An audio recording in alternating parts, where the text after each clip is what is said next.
Welcome to another Threes and TDs. Today we're talking about the Carolina Panthers. A lot of things have happened today in terms of the Panthers and what they've done. And so I wanted to just kind of take some time and talk about everything that's happened. The Panthers have officially signed their players. So that's really, really good news. The Panthers have signed um, Jalen Phillips. The Panthers have signed all their players in terms of the guys that they signed in free agency. Devin Lloyd. Now, granted, they have to pass physicals. That's an important piece of this, especially in light of what's been happening with all the things, right? Especially in light of what's been happening with everything that's happening with Max Crosby. I will make a different video about that I'll post later today. But yeah, that's very important. But yeah, the Panthers announced that Jaden Phillips has been signed. Devin Lloyd has been signed. Some of the minor signings as well. But I did want to talk a little bit about the Ben Solak article that released on ESPN. It's a very good article that talks about Jaden Phillips. So let me pull that up real quick. So once again, this is Ben Solak's article on ESPN. Look at what he says about Phillips. So Jaden Phillips, the new Panthers, is a consistent pressure player and has been since he entered the league. He is not, however, a sack artist. Too many of his pressures come because he goes through the opposing tackle instead of beating him around the corner and such. He can't come to balance at the passer. His 8.5 sack season as rookie is his best single season mark through missed time. But look at this. If we look on a per rush basis, Phillips' career pressure rate of 10.6 shares good company. Brian Burns and Max Crosby had pressures of 10.8 through their 26-year season. Trey Hendrickson and TJ Watt were at 10.6% and 10.5% respectively.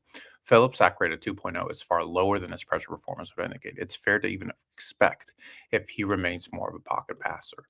So really, really interesting in terms of that. I think one of the really interesting things about Phillips that people forget about is if you look at the numbers, if you look at those pressure numbers before the age of 26, they're good numbers now. Everybody is saying that the Phillips signing was an overpay. Like literally everybody is talking about, oh my gosh, how could you overpay a player like that? That's so much money. Look at what the other signings are. Mafe, Owe, all these guys. Like Owe was a very, very popular pick. They were also overpaid. And Solak and Mina Kimes talk about this too. One of the things they say is that it was an overpay for everybody. And I think for me, there's several things to consider. You have an edge rusher, like the edge rusher market is higher than it normally is, and you have other things. So I have less of a problem with the Phillips thing. I know a lot of people had an issue with Phillips being overpaid. I think Phillips to me is going to be a very, very, very, very, very good signing. PFF also had a really interesting article about the most like the teams that had the units that were the most like progressed since free agency. And look at what they say here about Carolina Panthers. It can be difficult for just one player to alter the dynamic of a position group. But in case of Devin Lloyd and the Panthers, that's exactly what projects to happen. After finishing 29th in overall PFF grade at linebacker last season, Carolina added the top free agent at the position at Lloyd. Since 2023, Lloyd's 88.1 overall is the fifth highest among linebackers to play 2,000 or more snaps. He found ways to elevate his game in 2025, securing his first career All-Pro nod after placing in the top 10 in both PFF coverage and run defenses. I think all of that is very, very important when we talk about what the Panthers did.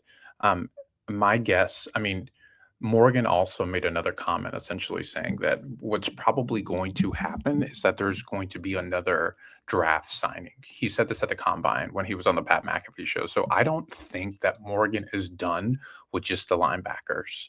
So I think that the signings have been phenomenal. They've been very, very good. If you're a Carolina Panthers fan, how do you feel about it? Like, are you happy? Are you not happy? What do you hope to see in the draft? What do you hope to see as free agency continues? Thanks for watching it. If y'all don't mind liking, subscribing, doing all the things, it helps with the growth of the channel, and I'll see y'all in the next one.